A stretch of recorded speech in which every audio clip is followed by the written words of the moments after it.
O bu əvəzliklərindən sonra vergülün qoyulması. Gəlin görək, o bu əvəzliklərində nə zaman vergül qoyulacaqdır? Deməli, o və bu əvəzliklərindən sonra vergül nə zaman qoyulacaq? 1.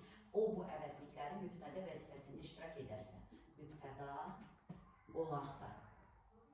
2. Mənim ancaq mübtədə olarsa, xeyr. O bu əvəzliklərindən sonra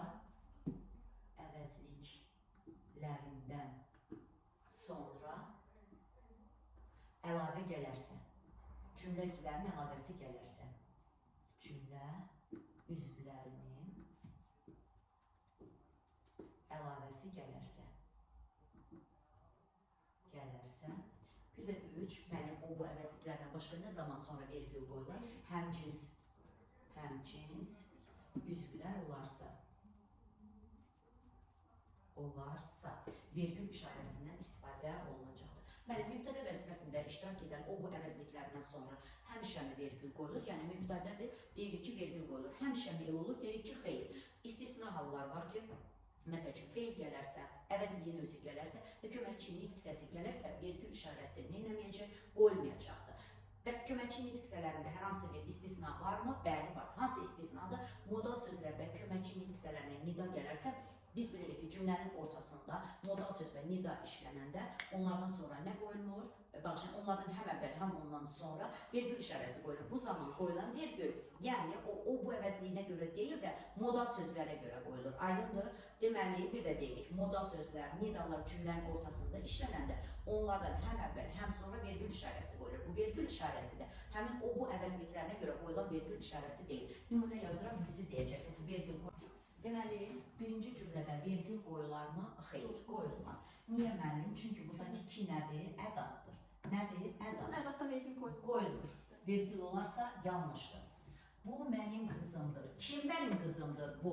Vergül olarmı? Xeyr, olmaz. Niyə? Mən nədir? Əvəzlikdir. Əvəzlik gəlir. O da gələcək. Vergül olarmı? Xeyr. Niyə? Daha bağlayıcıdır. Nədir burada? Bağlayıcıdır. Ədat olarmı? Bu ədat deyil ki. Ədat olarsa, dana dənəylə sən onu əvəz edə bilərsən. Buradakı da bağlayıcıdır, sağalama intonasiyasını sən davam edə bilərsən.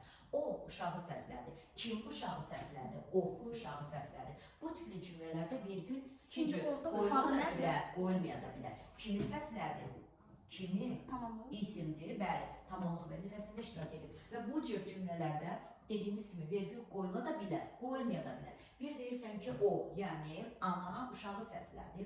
Bir də var deyirsən ki, ana o uşağı səslədi. Hansı uşağı səslədi? Baxa sual verirsə ki, iki yerdə qoyula bilər deyəndə vergül işarəsi, qoyula da bilər, qoyulmaya da bilər, yəni iki cür təhlil oluna bilər deyəndə bu tipli cümlələrə baxırsınız. Yəni burada işarə əvəzliyi yox, artıq burada şəxs əvəzliyidir. Bu, əlbəttə, mənlə razılaşacaq. Burada deyirəm ki, əlbəttə də həm əvvəl, həm sonra vergül işarəsi qoyulacaq. Bu, işarə əvəzliyinə görə qoyulan vergül deyil. Yəni, onun mübtədə vəzifəsində çıxış etməyinə görə qoyulan vergül deyil. Baxın, bu əlbəttəyə görə qoyulur ki, modal söz cümlənin həm əvvəlin, ortasında gələndə ondan həm əvvəl, həm sonra nə qoyulur? Vergül işarəsi qoyulur. Bəs burada o doğrusu çox az görsənir. Kim o? Doğrusu bəs nədir? Yenə modal sözdür. Buradakı vergül işarəsi artıq o əvəzliyindən sonra qoyulan vergül deyil. Əlbəttə mənlə razılaşdı sözündən sonra vergül olmalıdırmı? Əlbəttədən sonra yenə vergül qoyulacaq. Çünki deyirik ki, modal sözlər cümlənin əvvəlində gələndə onlardan sonra vergül qoyulur. Cümlənin ortasında gələndə hər iki tərəfdən həm əvvəl, həm sonra vergül qoyulur. Cümlənin sonunda gələndə isə ondan əvvəl vergül işarəsi qoyulur. Yəni, buradakı vergül işarələri sırf modal sözə görədir. Aydındır uşaqlar. O, bu əvəzliyindən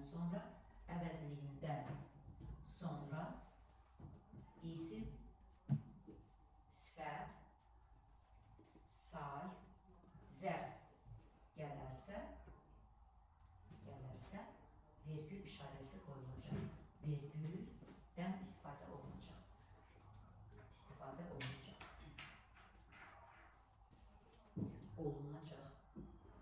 İndi baxaq, mübtədə olarsa, mübtədə vəzifəsində iştirak edərsə. Gəldik, o bu əvəzliklərindən sonra cümlə üzvlərinin əlavəsi gələrsə də nə edəcək? Vergül işarəsindən istifadə olunacaq. Məsəl üçün, deyirəm ki, o vergül verir. Mənim qızım çox çalışqandır.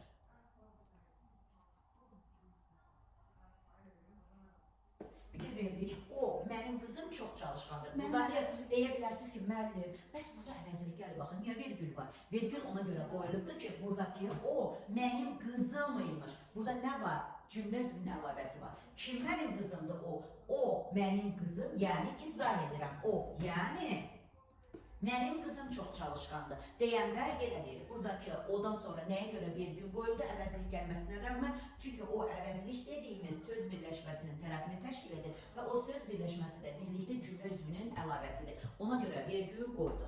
Bir də yazmışam ki, burada həmciz üzvlər olarsa, əvəzliklər o, bu və yaxud da sən həmciz üzv olarsa, o, bu əvəzliklərindən sonra da nə qoyulacaq? Yenə vergül işarəsi qoyulacaq, əvəzlik də gələrsə. Məsəl üçün, o, sən və bu birlikdə hərəkət etməlisiniz.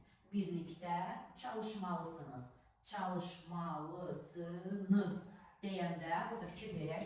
Kim? O. Mənim məsəl əvəzlik gəlir, bəli əvəzlik gəlir, ancaq həmciz üzvlər daxil. O, kim, sən, kim, bu deyəndə artıq burada nədən söhbət gedir? Həmciz üzvlərdən söhbət getdiyinə görə biz nə edə bilərik? Vergül işarəsindən də istifadə edə bilərik. Bax, bu da o bu əvəzliklərindən sonra qoyulan vergüllər və onların istisnalarıdır.